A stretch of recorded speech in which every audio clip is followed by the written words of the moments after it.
Hello, for this video I will be reviewing my revisions for problem set 3, and I will be going over some of the things that I did incorrectly in this problem set and what I should have done to improve my solution and my big takeaways from it.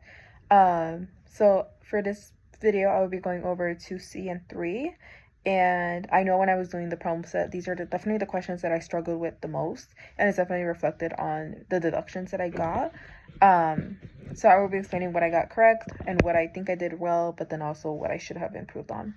So originally for problem 2C, also I have to record this on my phone, so I will be looking over here on the side to refer back to my notes and the problem set.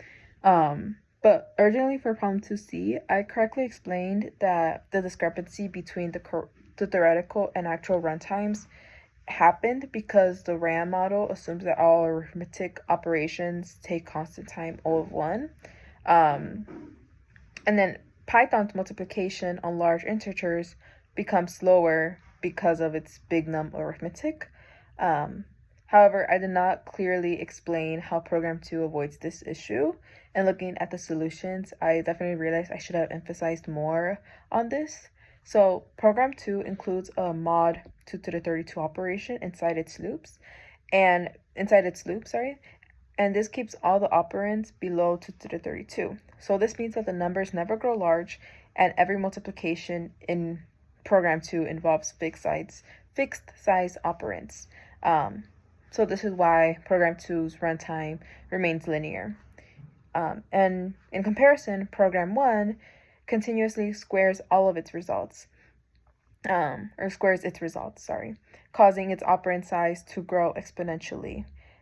Each multiplication takes longer since the cost of multiplying large integers increases with their bit length. So this makes program 1's runtime grow much faster in practice, even though the theoretical step, which was 4n plus 10, is smaller than program 2's, which is 7n plus 14. So again, like I mentioned earlier, I should have mentioned and emphasized that the mod 2 to the 32 operation, the importance of it and how it keeps the program 2's operands bounded. And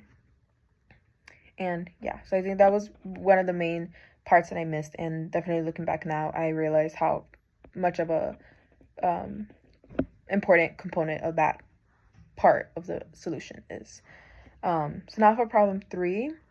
For this one, again, I think I mainly struggled with this problem because I didn't fully understand how to structure the solution and my answer to it, and I also didn't understand, I think I was a bit confused with the wording of it, but looking back now and like looking at the way that the solution was and the way the solution was framed, I think that style of structure would have definitely helped me. I went about the problem in a different structure, and I think being a lot more specific with talking about the implementation level details would have helped me a lot in the long run. So again, like in this problem, I captured the general idea of how a RAM program and could simulate a word RAM program, but my explanation missed a lot of the implementation level details that the problem requested.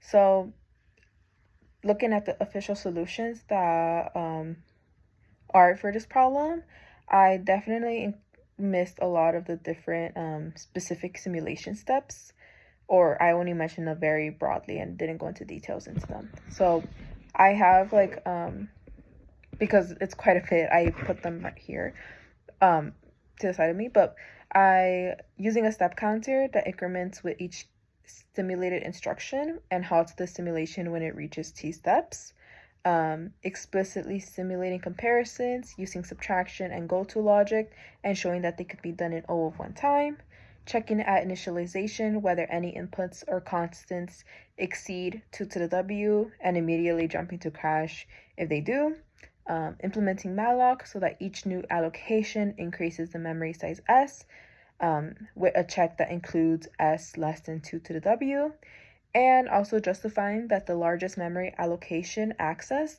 is at most n plus t, and that runtime is O of t, and that the bit length of all variables is at most O of W plus log max x plus log n. So again, like I missed a lot of those different specific implementation details. And I covered these conceptually, but not step by step like I should have done in the like the solution has written out. And yeah, I think for this one, I need to, for this problem specifically, show me that I need to work more on translating conceptual ideas into like explicit operational logic.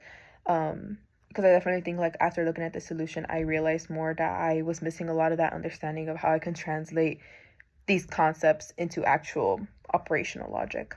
And then including more about runtime and memory bound overall. And yeah, those were my revisions for problem set 3. Thank you.